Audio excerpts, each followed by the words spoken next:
สาธิตการที่กระเจล็อกเนาะพยายามซูมใส่ก่อนเลยเนาะนี่กระเจล็อกเนาะกระเจล็อกเอาจังไงเอามาเบิ่งมันมีเลยนี่ไม่ได้มาขายของนี่ห่ออย่างก็ได้เนาะ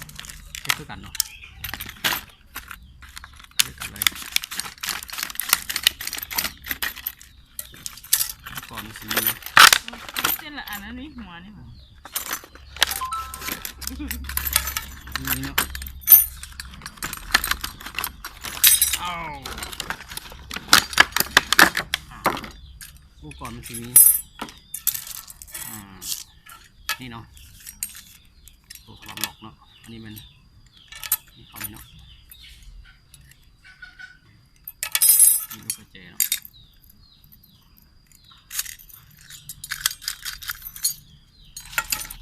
นี่เป็นอุปกรณ์สำหรับติดตั้ง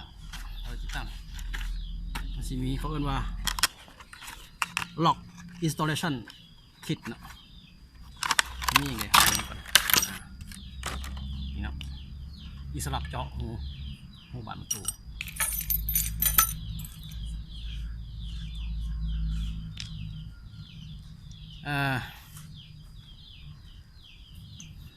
เขาประกอบแบบนี้เนาะประกอบแบบนี้เข้าเลยประกอบเข้านี่นี่ต้องเอากระเจหั่นให้แน่นเนาะหั่นให้แน่นนี่ตัวหนึ่งสำหรับเจาะใส่งูตัวนี้เนาะงูตัวสำหรับล็อกเนาะนี่สำหรับเจาะสีหน่วยเนาะให้เข้ากับสว่านเนาะกับสว่าน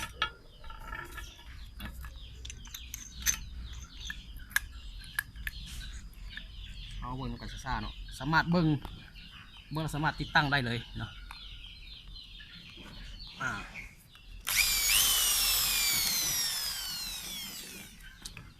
ไปครับไปติดตั้งบนเลยเบิ้งติดก่อนก็ได้เกียร์ตัวนี้มีความหมายเลยสำคัญเลยเกียร์นี้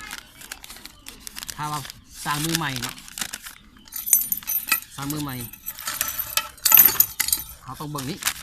สำคัญเบิ้งนี้นี่คือเขาควรเจาะบานประตูเลิกทำไดเนาะเขาเบิ้งนี้ศพของมันนี่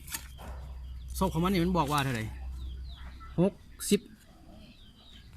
มิลลิเมตรเนาะ60 มิลลิเมตรเนาะก็แสดงว่าแต่เส้นตัวนี้มาหาเส้นตัวนี้คือ60 มิลลิเมตรฉะนั้นเราตัวเลือกเอาตัวนี้เนาะ60 มิลลิเมตรแบ็กเซตเนาะจากใจกลางมานี่คือ60 มิลลิเมตรเนาะเดี๋ยวถ้าจะไปเบิ่งทำการอยู่ติดตั้งเนาะดูไปก่อนก็ได้การใส่ลูกกระเจเนาะใส่เอาที่เจาะเขานี่เนาะเอาที่เจาะอยู่จุดไหนเอามาแบ่งครึ่งบานตัวนี้คือบาน80 คูณ 200เนาะแบ่งครึ่งก็คือ100เนาะนี่เขากาย100หน่อยหนึ่งเนาะเพราะว่าจะเรียกหูนี่ประมาณ100เนาะโดยประมาณตัวนี้เนาะเขาแบ่งครึ่งแล้วหลังจากนั้น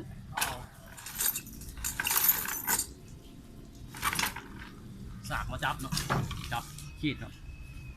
ขีดนี้เนาะขีดเขาสิหาจุดกลางของมันเนาะหาจุดกลางของมันวันนี้เขาสิเฮ็ดอะไรมันนี่เขาต้องหาจุดเจาะจุดใดเนาะเกี่ยวกับกี้ครับ60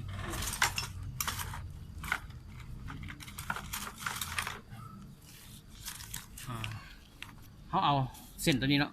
ให้ตรงกับนี้เนาะ60 มิลลิเมตรเนาะนี่เลยเนาะไปคุดจุดนี้เลยเนาะเขาเจาะนี่เข้าไปเลยจุดศูนย์กลางของอันนี้เนาะแล้ววันนี้คือกันเนาะเบื้องนี้ก็แบ่งครึ่งเนาะอันนี้เป็นประมาณ3 เซนเนาะ3 เซนเขาแบ่งครึ่งก็เป็นนี่ฮะนี่ก็เป็นประมาณ 1.5 เซนเนาะ 1.5 สักตีเนาะเจาะข้างกลางเลยเพื่อเจาะหูข้างนี้เนาะวันนี้เขามาเจาะหูนี้ก่อน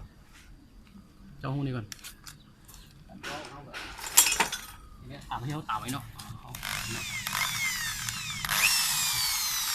อาแปะถือเลยแปะหอยเลยเอาด้วยใ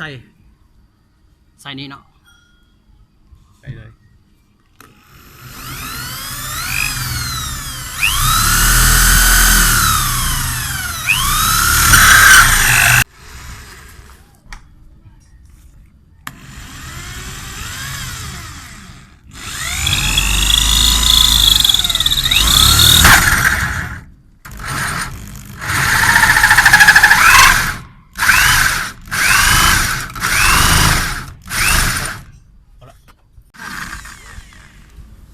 มองว่าแบบนี้เนาะหลังจาก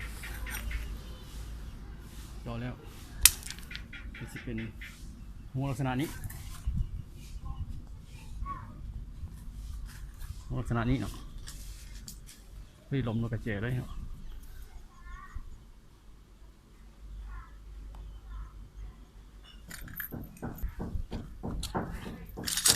อันนี้เขาจะเอานกกระเจใส่เนาะเดี๋ยวทีเขาเอาเบิ่งอยู่นี่มันจะมีหูเอานี้จิ้มลงไปจิ้มไปนี่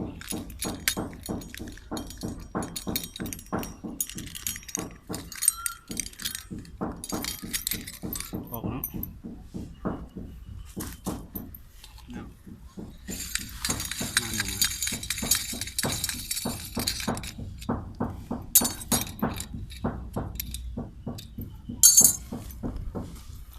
อันนี้ใส่เข้าไป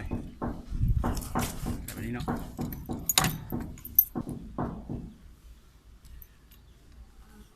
วันนี้เขาสิมาเจาะใส่ตัวนี้เจาะใส่ตัวนี้เจาะใส่นี้เขาต้องเอาตัวนี้เจาะตัวนี้เจาะเนาะโอเคนี่เขามาร์กไปเนาะมาร์กไปมันยังมานี่ก็ได้เขามาร์กนี่ไว้เนาะมาร์กไว้ตรงกลาง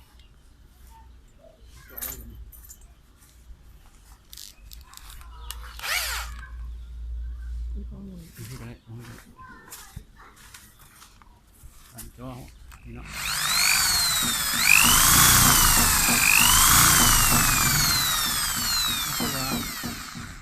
ดอกสวรรค์เขาหมดที่ยังเนาะ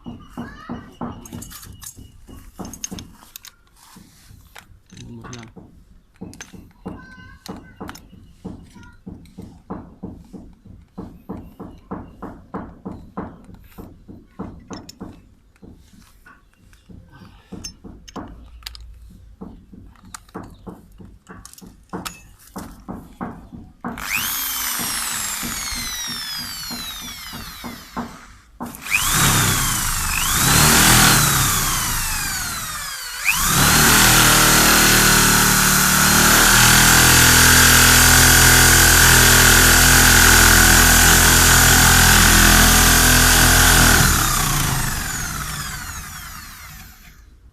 จะเป็นหูวันนี้เนาะหูวันนี้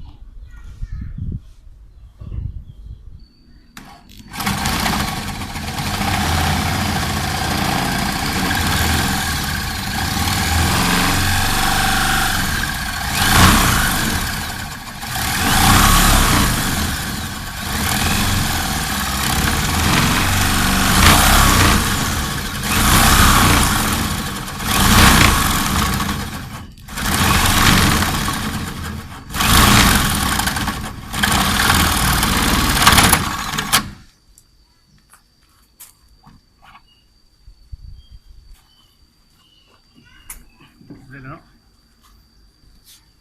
เอาบางทางนี้เนาะอันนี้ก่อนเขาเลยครับก่อน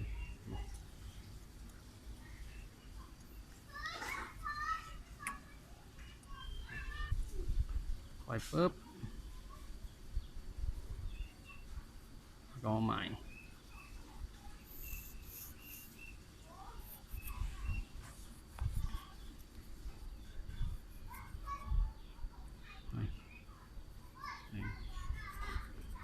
โอเคซับตามนี้ก่อนซับตามห้อยเนาะ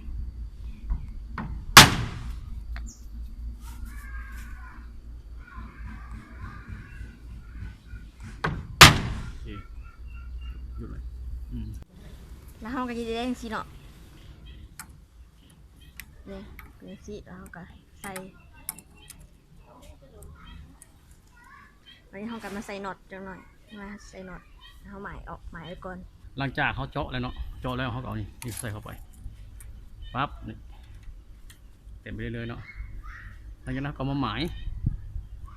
ยเจาะนี่เนาะนี่เพื่อคมมันย่ำเข้าไปตะปูตอกก็ได้ปั๊บ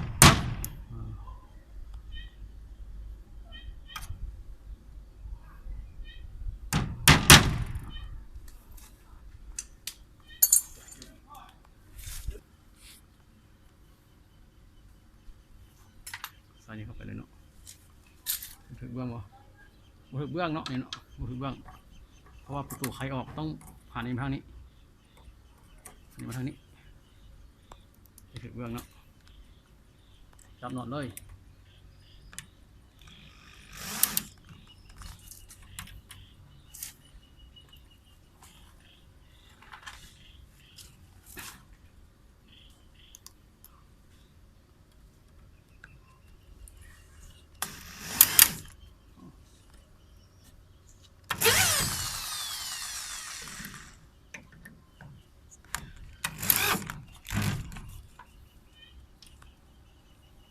มีเลยเนาะ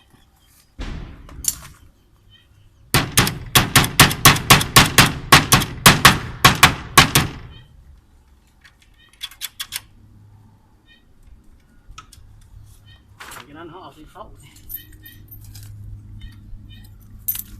ดีใส่เข้าไปใส่ถูกร่องนะร่องนี้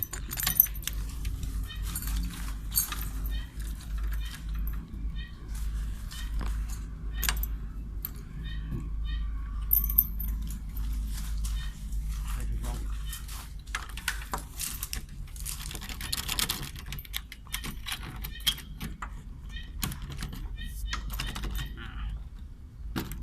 โอเค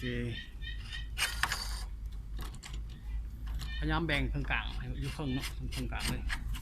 ตรงกลางใหม่เลย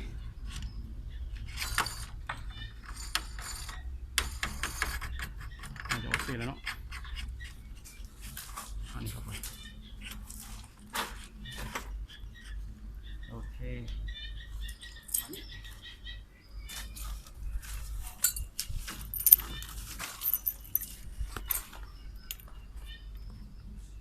มันดีๆนะใส่นี่เข้าไปเลยจำนวน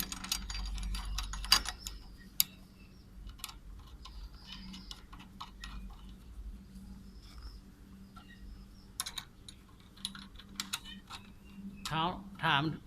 ถึงจังหวะมันจะหันเขาง่ายๆเนาะโบ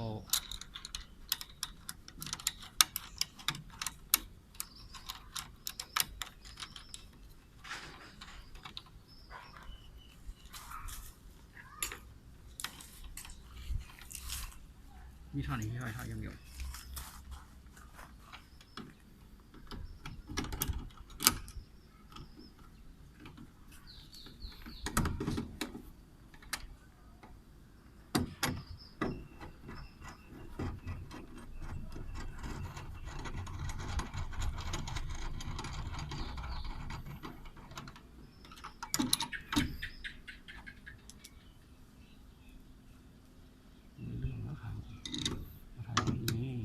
มาทางพี่นะทางซุ้มผึ่งอย่างนี้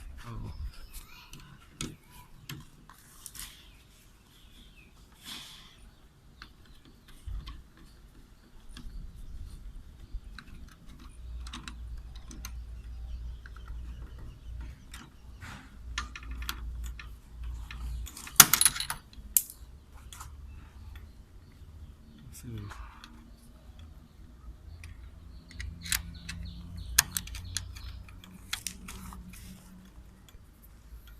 หยุดเลยนะ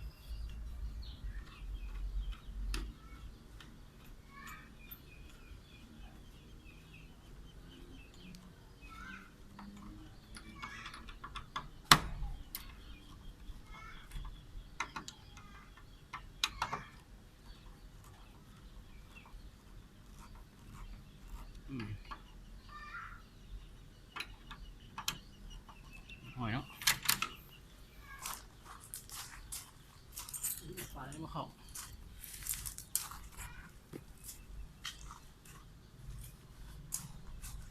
ด้านนี้เขา